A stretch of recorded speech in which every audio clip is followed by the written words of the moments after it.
Hello everyone, welcome to my channel. आज की इस वीडियो में हम करने वाले हैं previous year question paper CDP का, जो हमारा 28 दिसंबर 2022 को हुआ था।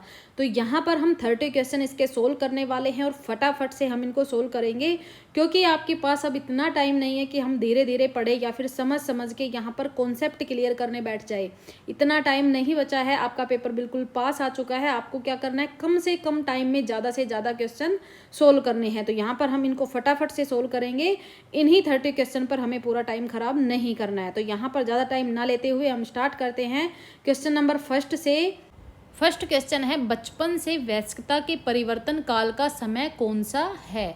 एक बच्चा वयस्क की ओर जाता है तो उसके बीच में जो चेंजेज आते हैं, जो उनके बीच का जो टाइम होता है वो कौन सा होता है। प्रारंभिक बाल्यावस्था, माध्यमिक बाल्यावस्था, पूर्व संक्रियात्मक अवस्था या फिर किशोरावस्था। तो हमारा राइट ऑप्शन होगा फोर्थ, किशोरावस्था, क्योंकि बचपन यानी कि बाल्यावस्था और वयस्कता, बाल्यावस्था के बाद क्या आती है, किशोरावस्था, और उसके बाद वयस्क अवस्था। तो यहाँ पर किशोरावस्था क्या हो गया, इनके बीच का समय, और यही इनके परिवर्तन का टाइम हो गया कि किशोरावस्था एक बच्चे को वयस्कता की ओर ले जाती है। सेकंड है, निम्न में से किसके लिए स्थूलगामक कौशल के उपयोग की आवश्यकता होगी। स्थूलगामक कौशल, कौशल हमारे कौन कौन से होते हैं। एक तो होता है सूक्ष्म और दूसरा हमारा होता है स्थूल। सूक्ष्म में वो सब चीज़ें आती हैं जो हम बारीकी से किसी चीज़ में काम करते हैं, और स्थूल में जैसे हम हाथ पैरों का हिलाना, हाथ पैरों का चलाना, दौड़ना, भागना, कूदना, ये सब हमारे क्या हो गए, स्थूल गामक कौशल। तो ब्रश से इसने क्या पूछा है, स्थूल गामक पूछा है। ब्रश से पेपर पर पेंटिंग करना, ब्रश चलाना एक छोटा कार्य है, सूक्ष्म में आएगा। ये बारीकी वाला काम है। पेपर के टुकड़ों को काटना और चिपकाना, ये भी हमारा बारीकी वाला काम है, तो ये भी सूक्ष्म में आएगा। सुई में धागा डालना, ये भी सूक्ष्म में आएगा। चलना और दौड़ना, ये हमारा होगा स्थूलगामक कौशल, क्योंकि इसमें हम अपने हाथ पैरों का प्रयोग कर रहे हैं। हाथ पैरों का चलाना किस में आता है, स्थूल में। नेक्स्ट है, सामाजिकरण की प्रथम संस्था है। सामाजिकरण की प्रथम संस्था है, जब एक बच्चे का सामाजिकरण होता है तो वो सबसे पहले कहाँ पर सीखता है, परिवार, स्कूल, दोस्त, मीडिया। तो यहाँ पर आंसर होगा परिवार। वो सबसे पहले सामाजिकरण कहाँ सीखता है, परिवार में।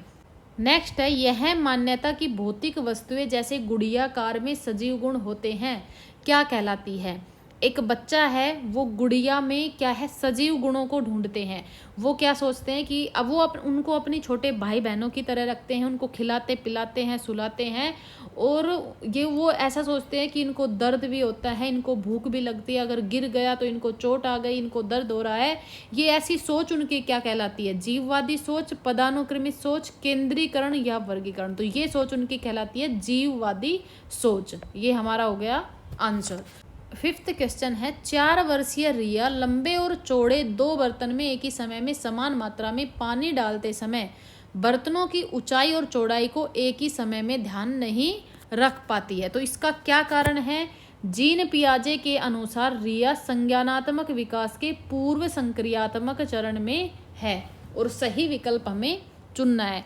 तो रिया क्या कर रही है, रिया कौन से चरण में है, पूर्व संक्रियात्मक चरण, यानी कि जो पियाजे ने 4 चरण दिए हैं उसका सेकंड चरण है पूर्व संक्रियात्मक चरण। फर्स्ट है हमारा संवेदी गामक।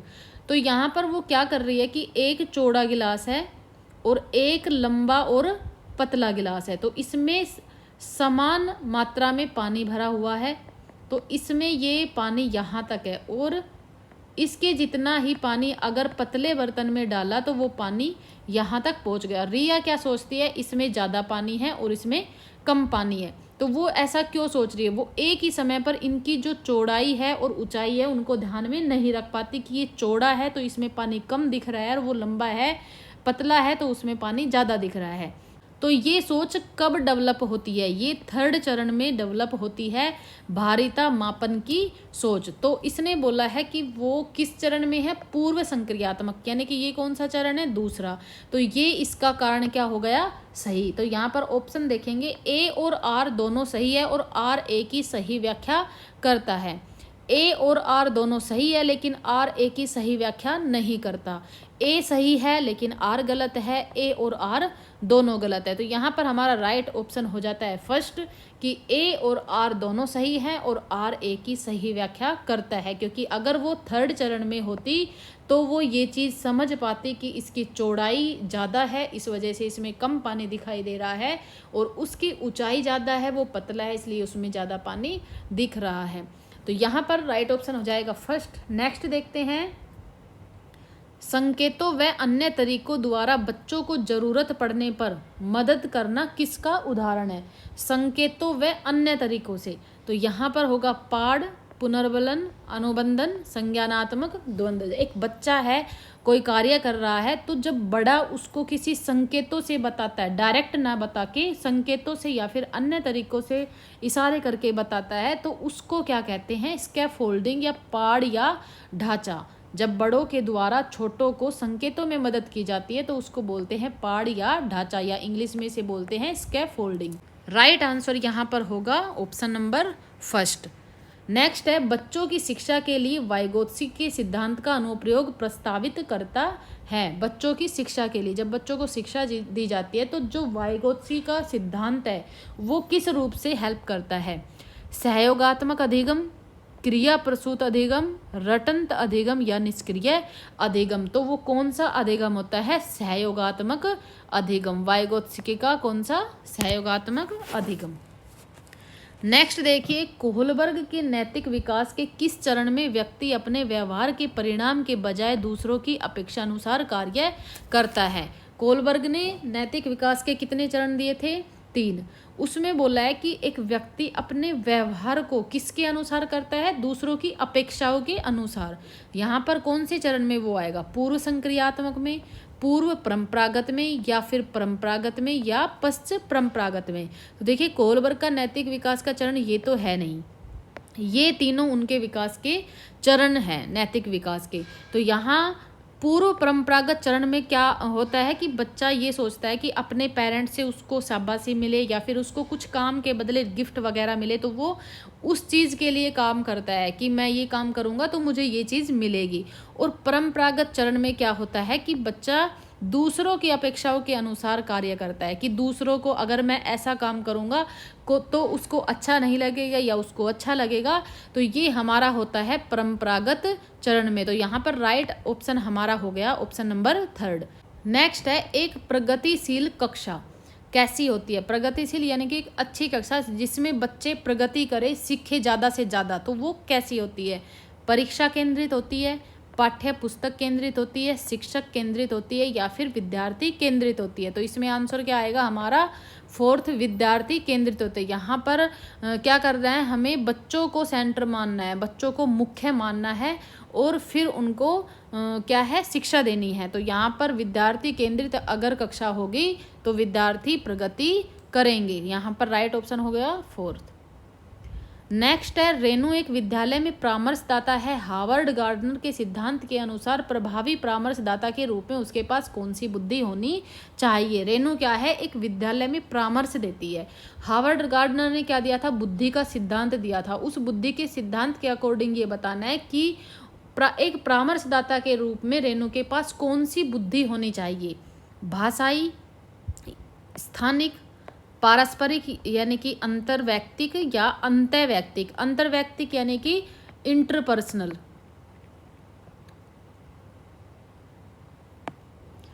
पारस्परिक यानी कि आपस में एक दूसरे को बात को समझा सके। अगर वो परामर्श दे रही है तो वो अपनी सलाह दूसरों को अच्छे से समझा सके, उसमें वो बुद्धि होनी चाहिए। यहाँ पर आएगा पारस्परिक, अंतर्वैयक्तिक। नेक्स्ट देखिए, नेक्स्ट है, राष्ट्रीय शिक्षा नीति 2020 के अनुसार एक शिक्षक को शिक्षण अधिगम प्रक्रिया के दौरान प्राइमरी स्कूल के बच्चों से संप्रेषण के लिए किस भाषा का प्रयोग करना चाहिए? बच्चा कौन सा है? प्राइमरी स्कूल का है, केवल क्षेत्रीय भाषा का, केवल हिंदी भाषा का, केवल अंग्रेजी भाषा का, बच्चों की मातृभाषा का। राष्ट्रीय शिक्षा नीति 2020 के अनुसार बताना है कि शिक्षक जब अपने बच्चों को शिक्षण का कार्य करा रहा है और प्राइमरी स्कूल के बच्चे बिल्कुल छोटे छोटे बच्चे हैं तो उनको किस भाषा में पढ़ाना चाहिए। तो इसका राइट ऑप्शन होगा बच्चों की मातृभाषा में, क्योंकि बच्चे बिल्कुल छोटे हैं और वो घर से आए हैं अभी, तो घर में जो वो अपनी लैंग्वेज यूज करते हैं उसी में अगर उनको पढ़ाया जाए, समझाया जाए तो वो आसानी से सीख जाएंगे। नेक्स्ट है, 5 साल की वैशाली ने अपनी माँ से कहा, माँ मुझे अमित की तरह फुटबॉल चाहिए। वैशाली को जवाब देते हुए उसकी माँ ने कहा, फुटबॉल से तो केवल लड़के खेलते हैं, मैं तुम्हारे लिए एक छोटी सी प्यारी सी गुड़िया लाऊंगी। माँ का जवाब क्या दिखाता है, देखिए, जेंडर भूमिका में लचीलापन, लिंग समता यानी का लिंग की समानता, लिंग रूढ़िबद्धता या लिंग प्रासंगिकता। तो यहाँ पर हमारा राइट ऑप्शन होगा लिंग रूढ़िबद्धता, जेंडर स्टीरियोटाइपिंग। यहाँ पर लिंग रूढ़िबद्धता को दिखाता है उसकी माँ का जो जवाब है कि फुटबॉल तो केवल लड़के खेलते हैं और लड़के और लड़कियों का काम अलग है, लड़की फुटबॉल नहीं खेल सकती और लड़का गुड़िया से नहीं खेल सकता। तो ये क्या दिखाता है, लिंग रूढ़िबद्धता। नेक्स्ट है, बच्चों का नामीकरण व उन्हें वर्गों में बांटना। अगर हमने क्लास में बच्चों का नामीकरण कर दिया यानी कि उनको वर्गों में बांट दिया, जैसे सेक्शन ए बना दिया, सेक्शन बी जो थोड़ा और कमजोर है सेक्शन सी, ऐसे उनको अलग अलग से बांट दिया तो क्या होगा, अर्थपूर्ण सीखने को बढ़ावा देगा व सुसाधित करेगा? नहीं, अर्थपूर्ण तो वो कभी सीख ही नहीं पाएगा। ऐसे सेक्शन में अलग अलग बांटने के बाद बच्चों के समूह में हीनता और सीखने की लाचारी को जन्म देगा। सभी बच्चों के अधिगम की जरूरतों को पूरा करने के लिए एक सकारात्मक रणनीति, सकारात्मक यानी अच्छी रणनीति नहीं हो ही नहीं सकती। बच्चों के आत्मसम्मान और प्रदर्शन पर कोई प्रभाव नहीं डाले, कोई प्रभाव नहीं डालेगा ऐसा भी नहीं हो सकता। तो हमारा राइट ऑप्शन हो जाएगा सेकंड, बच्चों के समूह में हीनता और सीखने की लाचारी को जन्म देगा। हीनता यानी कि उनमें हीन भावना डेवलप होने लग जाएगी कि वो इंटेलिजेंट है, मैं कम इंटेलिजेंट हूँ, ये उसे आता है ये मुझे नहीं आएगा। वो अगर सीखना भी चाहेगा तो भी वो अच्छे से नहीं सीख पाएगा। तो यहाँ पर राइट ऑप्शन हमारा हो जाता है सेकंड। नेक्स्ट है, सतत व समग्र मूल्यांकन के क्या मायने हैं। सतत यानी कि लगातार, समग्र यानी कि उसका पूरा मूल्यांकन, उसके क्या मायने हैं। विद्यार्थियों की एक दूसरे से तुलना करना, बच्चे के व्यापक विकास से जुड़ी सभी स्कूली गतिविधियों के आकलन के सभी पहलुओं को शामिल करना, केवल शैक्षिक गतिविधियों के आधार पर बच्चों के प्रदर्शन का मूल्यांकन करना, साल के अंत में बच्चों का मूल्यांकन करना, उनकी अगली कक्षा में पदोन्नति का निर्णय लेने के लिए मूल्यांकन करना। यहाँ पर बोला है सतत यानी कि लगातार, पूरे साल लगातार चलता रहता है उसको बोलते हैं सतत। इसने बोला है साल के अंत में, नहीं ये तो नहीं होगा क्योंकि ये तो साल के अंत में एक बार ही हो रहा है और सतत का मतलब ये पूरी साल चलता रहेगा। केवल शैक्षिक गतिविधियां, जहाँ केवल आ जाता है वो तो नहीं होता, केवल शैक्षिक नहीं हो सकता। विद्यार्थियों की एक दूसरे से तुलना करना भी कभी नहीं हो सकता।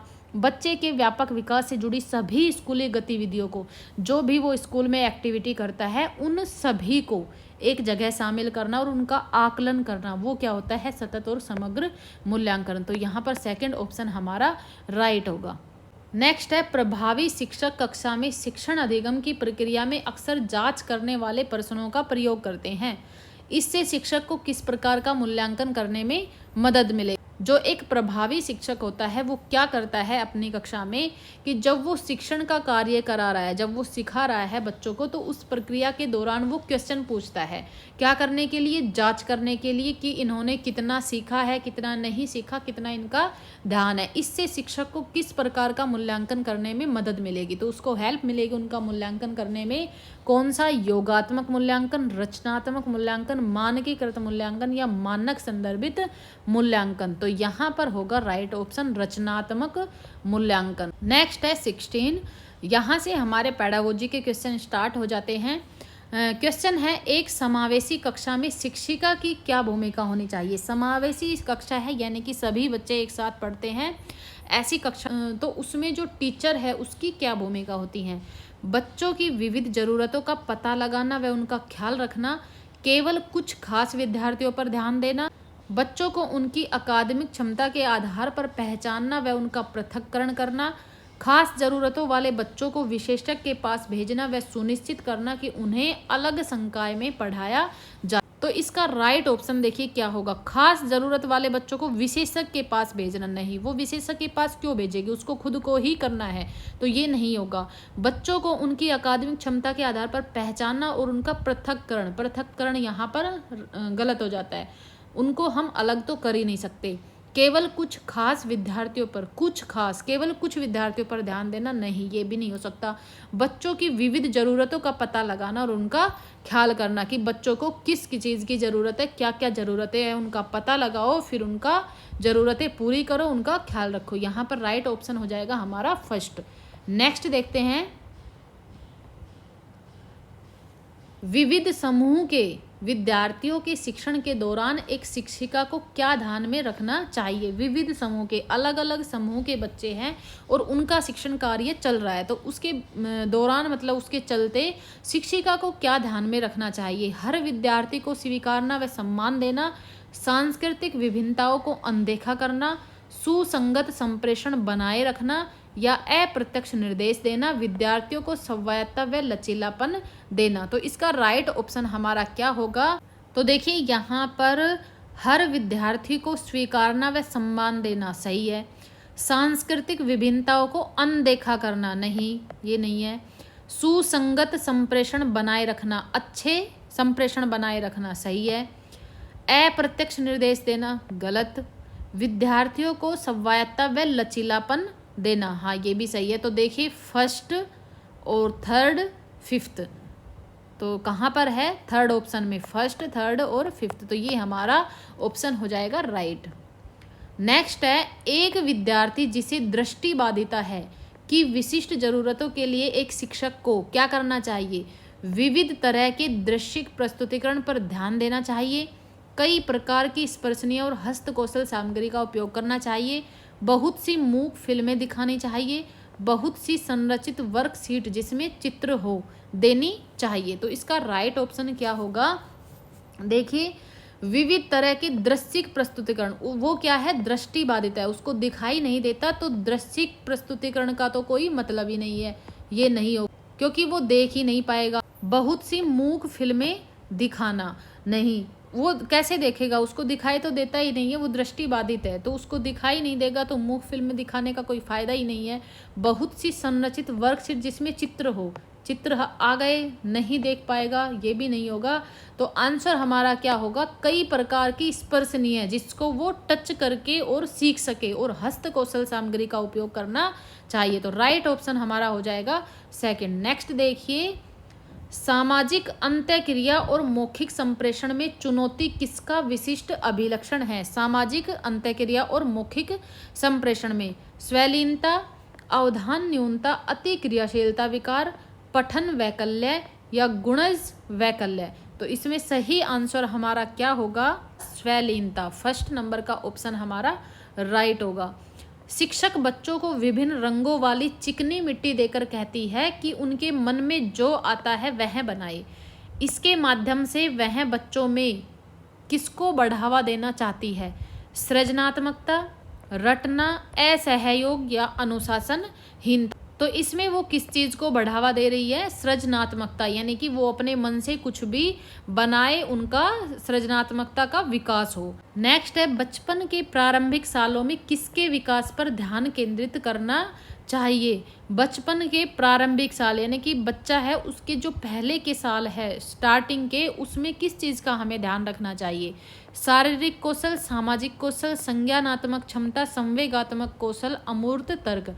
शारीरिक कौशल का भी हमें ध्यान रखना है, सामाजिक कौशल का भी ध्यान रखना है, संज्ञान भी उसको कराना है, और संवेगों का भी कौशल उसका होना चाहिए। तो यहाँ पर अमूर्त तर्क, देखिए वो बहुत छोटा है, अभी बाल्यावस्था के फर्स्ट चरण में है, यानी कि पूर्व बाल्यावस्था में है, तो वो अमूर्त तर्क तो कर ही नहीं पाएगा। तो यहाँ पर ये हमारा नहीं होगा। तो फर्स्ट, सेकंड, थर्ड, फोर्थ ये हमारे यहाँ पर है थर्ड ऑप्शन में, तो थर्ड ऑप्शन हमारा राइट होगा।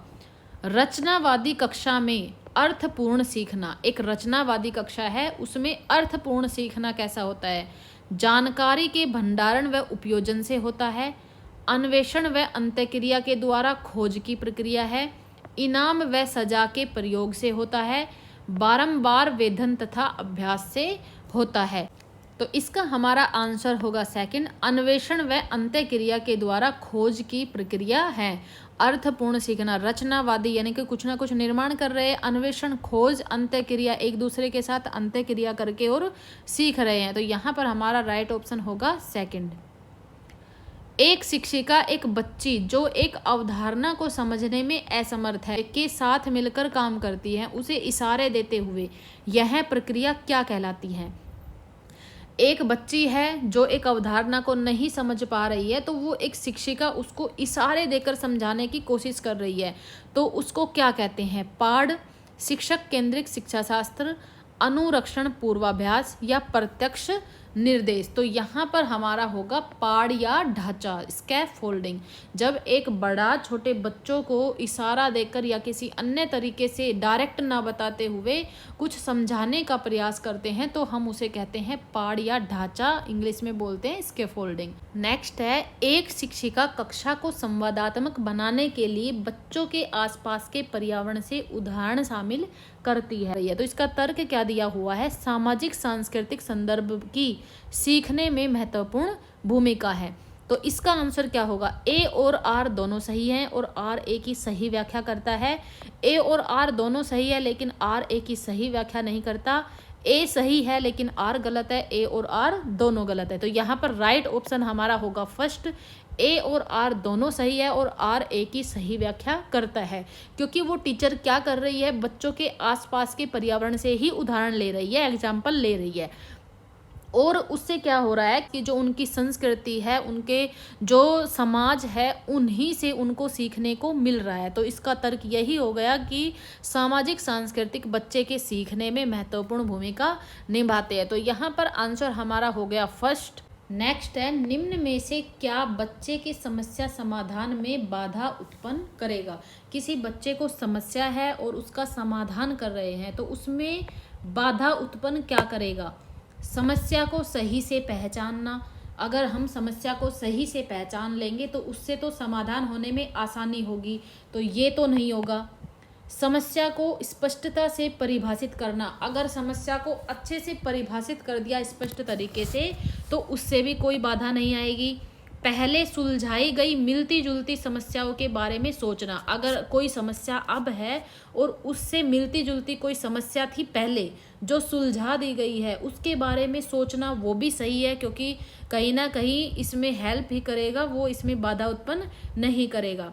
वस्तुओं के इस्तेमाल के पारंपरिक तरीके पर स्थिर रहना, वस्तुओं के इस्तेमाल के, जब हम वस्तुओं को यूज कर रहे हैं तो जो पहले से चले आ रहे हैं तरीके, अगर हम उन्हीं तरीकों पर रुके रहे, उन्हीं तरीकों से सोचते रहे, तो वो क्या है, उस समस्या को समाधान करने में बाधा उत्पन्न करेगा। तो ये हमारा राइट ऑप्शन हो जाएगा।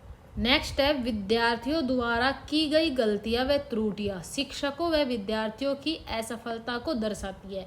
अगर बच्चों ने कोई गलती कर दी है, कोई त्रुटि कर दी है, तो वो क्या दिखाती है? शिक्षकों की और विद्यार्थियों की दोनों की असफलता को दिखाती है। तर्क क्या है?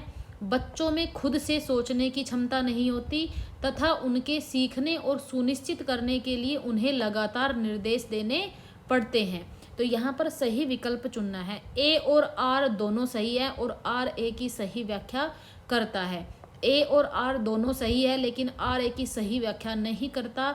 ए सही है लेकिन आर गलत है, ए और आर दोनों गलत है। तो यहाँ पर हमारा राइट ऑप्शन होगा फोर्थ, ए और आर दोनों गलत है, क्योंकि विद्यार्थियों ने अगर कोई गलती कर दी तो इसका मतलब ये नहीं है कि वो असफल हो गए। गलती करना और असफलता एक अलग, दोनों अलग अलग चीज़ है। गलतियों को सुधारा जा सकता है ना। तो यहाँ पर ये तो गलत हो गया। तर्क क्या है? बच्चों में खुद से सोचने की क्षमता नहीं होती, ऐसा नहीं है। बच्चा खुद से सोच सकते हैं, समझ सकते हैं। उनके सीखने को सुनिश्चित करने के लिए उन्हें लगातार निर्देश देने पड़ते हैं, ऐसा नहीं है। अगर बच्चों को एक बार समझा दिया तो उनको दोबारा समझाने की ज़रूरत नहीं होती। कभी कभी ऐसा होता है कि उनको समझ नहीं आता तो उनको निर्देश देने पड़ते हैं, लेकिन ऐसा नहीं है कि उनको लगातार ही निर्देश देने पड़ते हैं। तो ये दोनों कथन हमारे क्या हो गए? गलत। नेक्स्ट है, निम्नलिखित में से कौन सा भाव नहीं है, यानी कि इमोशन कौन सा नहीं है? स्मृति, क्रोध, प्यार, भय। भय क्या है? ये भी एक भाव है, इमोशन है, प्यार भी भाव है, क्रोध भी भाव है, और स्मृति ये हमारा भाव नहीं है। तो यहाँ पर राइट ऑप्शन हो गया हमारा फर्स्ट। प्राथमिक शिक्षिका अपने विद्यार्थियों में आंतरिक अभिप्रेरणा को बढ़ावा देने के लिए क्या कर सकती है, यानी कि एक टीचर है प्राइमरी लेवल की, वो अपने बच्चों को आंतरिक रूप से अभिप्रेरित करने के लिए, यानी कि वो अपने आप से तैयार हो पढ़ने के लिए, सीखने के लिए, इस चीज़ को बढ़ावा देने के लिए वो क्या कर सकती है। हर विद्यार्थी के हर एक प्रयास की प्रशंसा करके, अवांछनीय व्यवहार को दंडित करके, विद्यार्थियों में प्रतिस्पर्धा को बढ़ावा देकर, या बच्चों को सीखने में आनंद की अनुभूति को प्रोत्साहित करके। तो यहाँ पर राइट ऑप्शन हो जाएगा फोर्थ। जब बच्चों को सीखने में आनंद आएगा तो वो खुद अंदर से अभिप्रेरित होंगे और सीखने के लिए और अच्छा करने के लिए को। तो एक टीचर को क्या करना चाहिए, उनको प्रोत्साहित करना चाहिए कि सीखने में वो आनंद ले, आनंद की अनुभूति करे। तो यहाँ पर राइट ऑप्शन हमारा फोर्थ हो जाता है। नेक्स्ट है, बच्चे का समग्र शारीरिक व मानसिक स्वास्थ्य अधिगम को प्रभावित नहीं करता, अधिगम में बाधा डालता है, या अधिगम से संबंधित नहीं है, या अधिगम को सुसाधित करता है। तो इसका राइट ऑप्शन होगा अधिगम को सुसाधित करता है। रूही का मानना है कि उसने ठीक से पढ़ाई नहीं की थी, जिसके कारण उसके विज्ञान की परीक्षा में अच्छे नंबर नहीं आए, जबकि वह विज्ञान में बहुत अच्छा प्रदर्शन कर सकती है। रूही अपने प्रदर्शन का आरोपण किस कारक को कर रही है? पर्यावरणीय कारक, योग्यता की कमी, कोशिश की कमी, या फिर कठिन भाग्य। तो यहाँ पर वो बोल रही है, आंसर हो जाएगा यहाँ पर थर्ड, कोशिश की कमी, क्योंकि वो खुद बोल रही है कि उसने ठीक से पढ़ाई नहीं की, यानी कि उसने कोशिश नहीं की अच्छे नंबर लाने की। अगर वो चाहती तो, कोशिश करती तो वो अच्छे नंबर ला सकती थी, अच्छा प्रदर्शन कर सकती थी। तो यहाँ पर राइट ऑप्शन हो जाएगा हमारा थर्ड। यहाँ पर हमारे 30 क्वेश्चन सीडीपी के कंप्लीट हो गए हैं।